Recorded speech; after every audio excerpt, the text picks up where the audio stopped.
अस्सलाम वालेकुम। यासीन आपके साथ हाजिर है मॉर्निंग ब्रीफिंग में। आज 1 अगस्त इस महीने का पहला दिन, और जैसे कि मैंने आपसे कहा था कि इस हफ्ते में 2 क्लोजिंग्स होंगी, यानी एक मंथली क्लोजिंग है और एक वीकली क्लोजिंग है। कल मंथली क्लोजिंग हो गई और इसकी इंपॉर्टेंस मैंने आपको काफ़ी अरसे से बयान कर रखी थी कि 31 जुलाई की इंपॉर्टेंस बहुत ज़्यादा है। इसी तरह 30 जुलाई की भी बड़ी इंपॉर्टेंस थी, क्योंकि एप्पल आईफोन की अर्निंग रिपोर्ट आनी थी। बल्कि एप्पल आईफोन में नहीं कहूँगा, एप्पल कहूँगा, क्योंकि एप्पल के साथ और बहुत सारे सेगमेंट्स उनके हैं कि उनकी एप्पल म्यूज़िक है, ऐप स्टोर है और बहुत सारी आई क्लाउड है। तो इसलिए एप्पल की अर्निंग रिपोर्ट थी। तो अक्सर लोग ये समझते हैं कि एप्पल आईफोन ही सिर्फ है, लेकिन ऐसा नहीं है। इसके साथ 3-4 सेगमेंट्स हैं, लेकिन जो हार्डवेयर सेक्टर है वो आईफोन है, जो हमारे और आपके हाथों में रहता है। जबकि इसकी जो डिफरेंट प्रोडक्ट्स हैं, यानी 60% जो प्रोडक्ट्स हैं एप्पल के, वो रेवेन्यू जनरेट करके देते हैं, जिसमें आई क्लाउड है, एप्पल म्यूजिक है, ऐप स्टोर है, जो कि इनकी टोटल रेवेन्यू का 60% कवरेज देते हैं। 2 दिन कबल बहुत अच्छी रिपोर्ट आई, उस पर भी मार्केट जो है वो खासी ऊपर चली गई। अमेरिका और बल्कि पूरी दुनिया की स्टॉक मार्केटों में हमने ये देखा कि हायर साइड पे मार्केटें चली गई थी। इसके साथ ही कल जो कि आफ्टर एवरी 45 डेज पे FOMC अमेरिका की जो फेडरल ओपन मार्केट कमेटी है उसकी रिपोर्ट आती है कि जनाब वो इंटरेस्ट रेट के हवाले से क्या बयान देते हैं। बहरहाल कल वो रिपोर्ट आ गई। अच्छा, इससे पहले मैं आपको एक बता दूं कि ये मैंने जो सिलसिला शुरू किया है, एक अपना YouTube चैनल बनाया, उसकी बेसिक वजह ये है कि ये एक तो उर्दू में वॉइस कमेंट्री है, उर्दू में एक वीडियो क्लिप है, जो कि बहुत सारे लोग, पहले भी मैंने आपसे जिक्र किया था कि लोग कहते थे कि भाई उर्दू में कुछ हमें बताया करो, पहले मैं अंग्रेज़ी में जो लिंक भेज दूँ या कोई इंग्लिश में कॉमेंट्री कर दूँ तो वो लोगों को जो, क्योंकि हम और आपकी जो कौमी ज़बान है वो उर्दू है, और इंडिया, पाकिस्तान, बर्र-ए-सग़ीर, पाक व हिंद में तमाम लोग उर्दू और हिंदी को समझते हैं।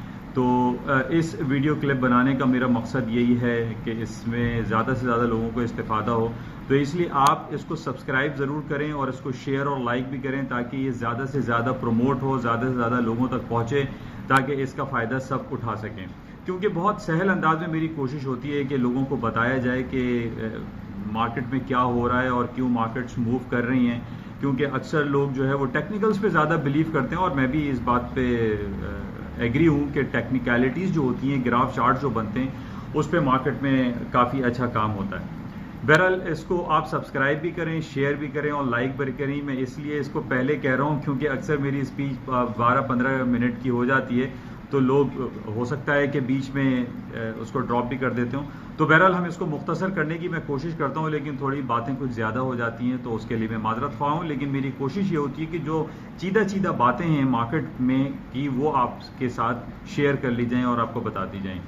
क्योंकि आजकल मीडिया का दौर है, सारी चीज़ें आप लोगों को पता ही होती हैं, लेकिन मेरा एक सिलसिला ये होता है कि मैं सारी चीज़ें कंपाइल करके, अभी सारे पेपर्स वगैरह मैं लेके बैठता हूँ, सारे ये लैपटॉप्स मेरे पास रखे हुए, तो इसमें मैं देखता रहता हूँ कि क्या खबर है। तो बहरहाल कल की जो सूरत हाल है वो आफ्टर 45 डेज के बाद अमेरिका की FOMC का रिजल्ट था, जिसमें उसने अपना इंटरेस्ट रेट, वाइडली एक्सपेक्टेड था कि 25 बेसिस पॉइंट जो है वो कट कर दिया जाएगा।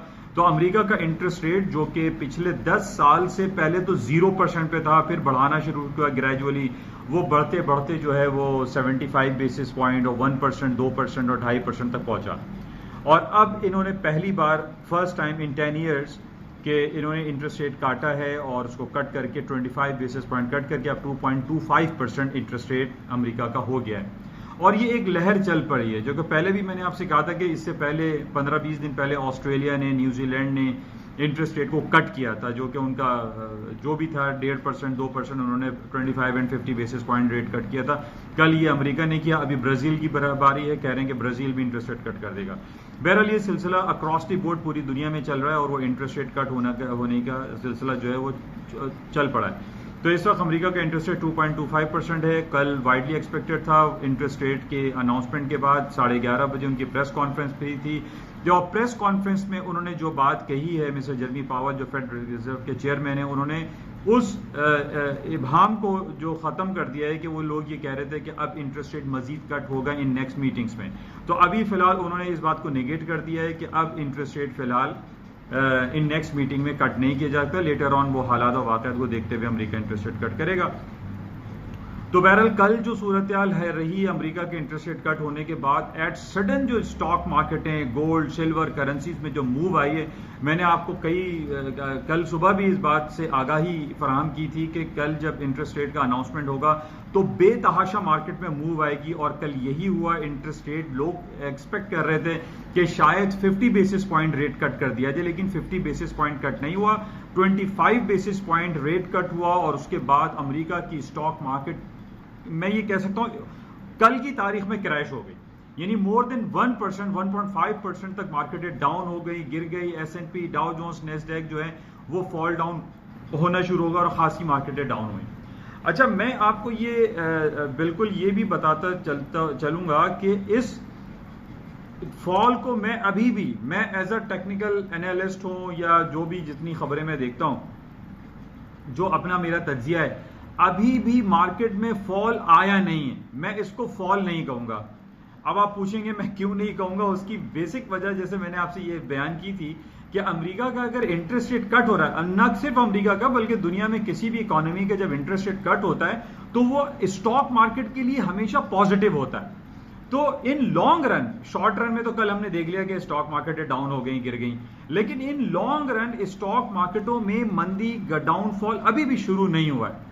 इसके डिफरेंट टेक्निकल्स लेवल हैं, वो मैं इंशाल्लाह अपनी इसी वीडियो क्लिप में आपको कुछ ग्राफ प्रेजेंटेशन की कोशिश करूंगा कि वो भी आपको फराहम करूं कि किन बेसिस पे मैं आपसे ये कह रहा हूं कि स्टॉक मार्केटों में फॉल नहीं है। जैसे S&P 2700 का एक लेवल था, मैं पहले भी आपसे जिक्र किया था कि 2700 के ऊपर ये निकली थी। पहले 2300 का था, फिर 2700 हुआ, वहां से निकल गई और अब ये 3000 के और 2900 के लेवल में चल रही है। इसी तरह नेस्डैक का जो लेवल था वो 6800 का था, अभी तो 7800 हुआ, 1000 पॉइंट अभी भी बाकी है। इसी तरीके से डाउ जोन्स में 25000 का लेवल बहुत इंपॉर्टेंट था, वो भी अभी बड़ा दूर लंबा सफर है। ये वो ब्रेकआउट लेवल्स थे जिसको तोड़ के मार्केट हायर साइड पे गई थी, और still the market is at higher level on these all levels जो मैं आपसे जिक्र कर रहा हूं। तो अभी भी मैं इसको ये नहीं कहूंगा कि इन लॉन्ग रन स्टॉक मार्केटें क्रैश हो रही है, गिर रही हैं और जनाब आप बेचना शुरू कर दो, नहीं, क्योंकि स्टॉक मार्केट हमेशा हायर साइड पे जाते हैं। हमने तारीख में देखा है, पिछले 20-25 साल मुझे भी इस मार्केट में हो गए। मैं ये देख रहा हूं कि इंटरेस्ट रेट जब भी कट होता है तो स्टॉक्स प्लस में जाते हैं, ऊपर जाते हैं और हायर साइड पे जाते हैं। फिर हम एक बॉन्ड यील्ड को भी उसको वॉच करते हैं, वो मैं फिर लेटर ऑन आपको उसका जिक्र करूंगा कि जो इनके ट्रेजरी बॉन्ड्स हैं, टी बिल्स हैं, वो उसकी क्या सिलसिले हैं, वो इंशाल्लाह मैं आपको अलग से उस क्लिप में आपको इंट्रोड्यूस कराऊंगा और इन्फॉर्म करूंगा उस हवाले से। अच्छा, कल हमने ये देखा कि गोल्ड की मार्केटें भी डाउन हो गई। असल में गोल्ड का, मैं आपसे काफी अरसे से कह रहा था कि गोल्ड की मार्केटें जो 1430-40 पे चल रही थी, वो कल गिर के 1405-1406 का इसने आज लो किया हुआ है। लेकिन स्टिल 1390 में कई बार आपको कह चुका हूं कि 1390 का अभी भी मेरे पास बहुत इंपॉर्टेंट सपोर्टिंग लेवल है। मार्केट जब तक 1390 के लेवल को ब्रेक करके डाउन नहीं होती, मैं गोल्ड मार्केट को डाउन नहीं कहूंगा, क्योंकि स्टॉक डॉलर की मार्केट डाउन होना या डॉलर इंडेक्स का नीचे आना या डॉलर इटसेल्फ उसके इंटरेस्ट रेट का कट करना, ये दूसरी currency market and gold silver के लिए एक पोटेंशियलिटी का इंजेक्शन होता है, और इससे मार्केट ऊपर जाती है। गोल्ड, सिल्वर, जितनी भी प्रेशियस मेटल्स हैं, अभी फॉर द टाइम बिंग हम ये देख रहे हैं कि जब से कल से रिजल्ट आया, मार्केट डाउन हो रही है। Gold, silver, palladium, platinum, even कल एक साहब ने सोयाबीन के हवाले से भी मुझे पूछा था, तो सोयाबीन की मार्केटें भी आज डाउन हैं। लेकिन सोयाबीन का मैं आपको सिर्फ ब्रीफली बता रहा हूं, आज इसका टेक्निकली मुझे बाइंग लेवल नजर आ रहा है, 880 पर बुशल्स चल रहा है इसका रेट, तो ये ऊपर जा सकता है। तो बहरहाल इसको मजीद देखेंगे, लेकिन ऊपर जाने की जो दूसरी वजूहात मैं आपको बता दूं कि अमेरिका, पिछले दिनों अमेरिका का कंज्यूमर कॉन्फिडेंस, चाइना का कंज्यूमर कॉन्फिडेंस, ऑस्ट्रेलिया का कंज्यूमर कॉन्फिडेंस, ये सारे कंज्यूमर कॉन्फिडेंस बेहतरीन आ रहे हैं, प्लस में आ रहे हैं, कोई खराबी नहीं है। अगर किसी इकोनॉमी में कंज्यूमर कॉन्फिडेंस खराब आता है तो उसकी स्टॉक मार्केटें क्रैश होती हैं, गिरती चली जाती हैं, लेकिन ऐसा नहीं हो रहा है। मैंने पहले भी आपसे ये कहा था कि अमेरिका और पूरी दुनिया की जो इकोनॉमिक फिगर्स हैं, जो डेटा हैं, वो खराब आ ही नहीं रहे। अब कल भी मैंने आपको बताया था कि चाइना का जो PPI, CPI, मैन्युफैक्चरिंग इंडेक्स, ये सारे प्लस में आए, और मार्केटें ऊपर साइड पे जा सकती हैं। अब हम तो उस वक्त कहें ना कि जनाब मार्केट में डेटा फिगर्स बहुत खराब आ रहे हैं, क्योंकि ये नंबर गेम है सारा। अब इन नंबर्स पे ही तो हम काम कर रहे हैं, नंबर्स पे ही तो हम एनालिसिस कर रहे हैं, नंबर्स पे ही हम आपको डिफाइन कर रहे हैं कि जनाब कल 2.5% था, आज 2.25% है अमेरिका का इंटरेस्ट रेट। तो ये नंबर सारे बेहतर आ रहे हैं। नंबर्स जब खराब आना शुरू होंगे, जब इकोनॉमिक फिगर्स खराब होंगे, उनका जीडीपी, उनका जो दूसरे जो इंडस्ट्रियल प्रोडक्शन कैपेसिटी यूटिलाइजेशन खराब आएंगे, तब मैं आपको ये कहूंगा कि भाई रिपोर्टें खराब आ रही हैं। अब मैंने 5 कंपनी जो कि $1 ट्रिलियन कंपनी का मैंने बताया था कि एक Apple, Amazon, alphabet, Google, Microsoft, Facebook, ये $1 ट्रिलियन कंपनीज है। बर्कशायर हाथवे, ये सारी ट्रिलियन बिलियंस डॉलर कंपनीज हैं, जो कि 5-6 कंपनीज तकरीबन 6 से 7 हजार बिलियन डॉलर का जो है ना फंड मैनेज करती हैं। अब इन तमाम कंपनीज की आप रिपोर्टें उठा के देख लीजिए, वो बेहतर है, कहीं कोई खराब रिपोर्ट नहीं है। तो हम सिर्फ ये नहीं कह सकते कि जनाब कल इंटरेस्ट रेट कट हुआ है बस स्टॉक मार्केट तो क्रैश हो जाएंगी। ठीक है, for the time being early chart पे या 4 आर्ली चार्ट पे हम ये देखते हैं कि मार्केटें गिरती हैं और फिर वापस रिकवर हो जाती हैं, डेली चार्ट्स पे भी होता है। बहरहाल आज जैसे कि मैंने आपसे कहा कि कल मंथली क्लोजिंग हो गई, आज जुमेरात का दिन है, 1 अगस्त है, और थर्सडे और कल फ्राइडे का दिन होगा। मार्केट में बहुत इंपॉर्टेंस है, और इसके साथ ही टेक्निकल रियलिटीज जो हैं वो यही कहलाती हैं, जब हम मंथली वीकली चार्ट्स को देखते हैं या क्वार्टरली एंडिंग होती है तो उस पर मार्केट की मूवमेंट को हम चेक करते हैं। बहरहाल इसके अलावा जो इंपॉर्टेंट आज हमारे पास आ रहा है वो आज बैंक ऑफ इंग्लैंड की बहुत बड़ी रिपोर्ट है। देखिए, ये तमाम बातें और ये वीडियो क्लिप शेयर करने का मकसद यही होता है कि हो सकता है मेरी कुछ बातों से, मेरे कुछ पॉइंट से, मेरे कुछ नुकात से आपको फायदा हो जाए और आप अपनी ट्रेडिंग की डिसीजन को बेहतर तौर पर हैंडल कर सकें। आज 4 बजे 5 बजे जो है बैंक ऑफ इंग्लैंड की रिपोर्ट है, और इसके अलावा बैंक ऑफ इंग्लैंड का इन्फ्लेशन रिपोर्ट है। बहुत बड़ी रिपोर्ट होती है।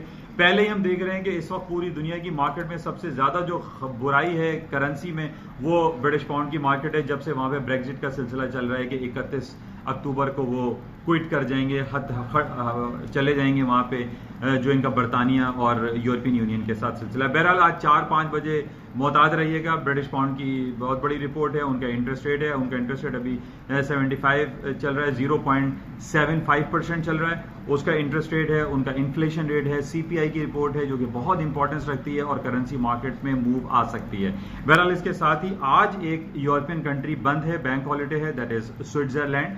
वहां पर आज बैंक हॉलीडे, जिसकी वजह से आज थोड़ी सी मार्केट में एक्टिविटी में भी पॉसिबल कि कुछ थोड़ी सी वॉल्यूम थोड़ा सा कम रहेगा। स्विट्जरलैंड एक बड़ी मार्केट कहलाती है और इसका इंटरेस्ट रेट स्विट्जरलैंड का -7.5% चल रहा है। तो ये अब बहुत सारे मुल्क हैं, जैसे जापान है, वहां पर -0.1% है, 10 पैसे माइनस में चल रहा है। स्विट्जरलैंड -75 पैसे चल रहा है। तो अब जिस तरीके से कल अमेरिका ने इंटरेस्ट रेट कट किया है, तो हो सकता है कि अब पूरी दुनिया में जो है ये इंटरेस्ट रेट कट होने का सिलसिला जारी रहे। तो बहरहाल इंशाल्लाह आपसे राब्ता रहेगा। मैं क्लोजिंग पे फिर आपसे ये कहूंगा, इस मॉर्निंग ब्रीफिंग को ज्यादा से ज्यादा आप सब्सक्राइब करें, शेयर करें और लाइक करें, ताकि ज्यादा से ज्यादा लोग इजीली उर्दू लैंग्वेज में इसको समझ सकें और ज्यादा से ज्यादा लोग इससे फायदा हासिल कर सकें। थैंक यू, इंशाल्लाह फिर राब्ता करते हैं।